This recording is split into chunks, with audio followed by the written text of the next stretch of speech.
guys, welcome back. This is part 2 of the DIY splitter. Right here we have a little jig mock-up of our leading core support that holds the radiator and condenser, and then we have the front brace. So we're going to use this, lay this on this cardboard, and then try to mock up the cardboard to get a permanent template. We're going to use 3mm ACM for that permanent template, because everyone knows splitters are wearable items. So let's get this mocked up on some cardboard, and let's make that permanent template.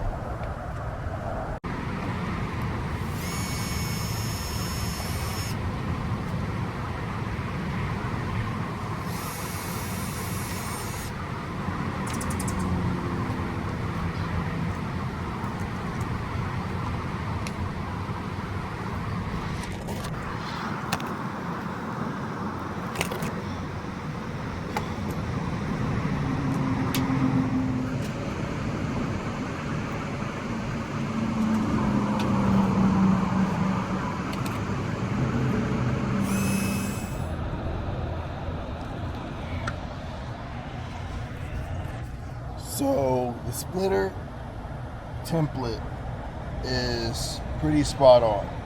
So I just have to massage it a little just so it makes it easier to get on. But that bolt is in there. It stays pretty tight right around this core support. And then it gets a little away here, just a little bit, but it's pretty spot on. And then as you can see, you pull the splitter up, and that's where the tow hook falls. So we just gotta cut out a little round for the tow hooks. These are pretty on point. And then this tow hook is good. So we're pretty much there. So we just finished our permanent template. We moved our temporary template to a permanent. We got it all measured up and on the actual splitter. So now we're going to make our holes, cut them, get the splitter on the car, chassis mounted in at least, and then we're going to go ahead and start supporting, putting in our supporting rods. Here we go. We have it right here. So have it all on. That's what it looks like. It's roughly the same size as the splitter.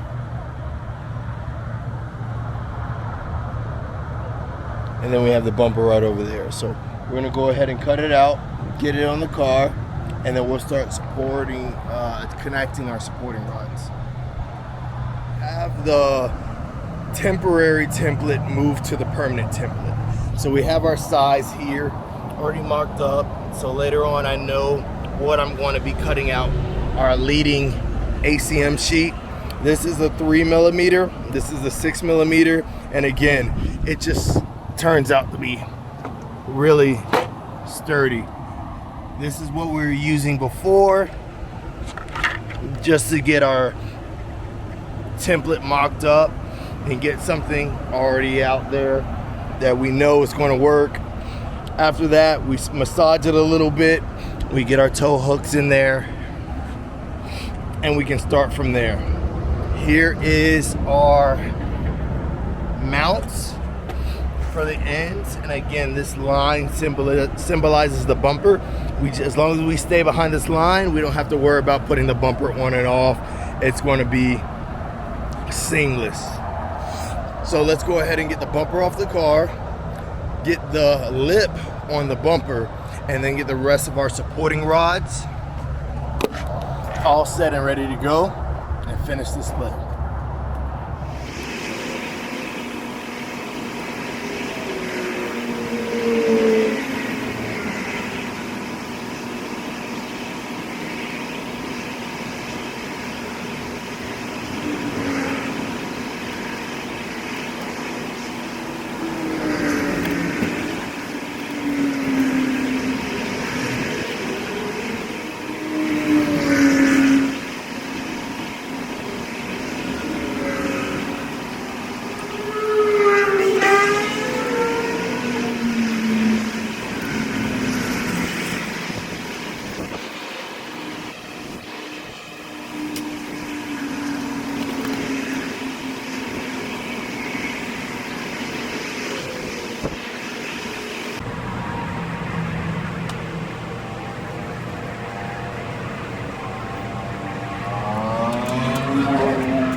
All right, so we have the bumper on the lip, and then we have all the dimensions drawn out on the splitter. We went over setting it up, getting this line better off gapped so it matches more. I don't need the splitter all the way out, but I would like it to match. And then we have the support rods marked from the inside, and then everything mirroring there. Quick shot of the back showing that line stay behind for the bumper and how it should line up. And as we saw earlier, I can get the bumper off in about 3 minutes. So with a couple clips on the splitter, it's coming off under 4. It's a great setup. Now let's get this cut out, sanded, and then put the wrap on top so we can place the rest of the support rods, and then we're finished. See you in a second.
So it started raining, I started rapping, and stuff just started to fuck up. So I continued the rest of the video without much instruction, but you guys get it. I cut it out, I wrapped it, and then I put the final supporting rods on there.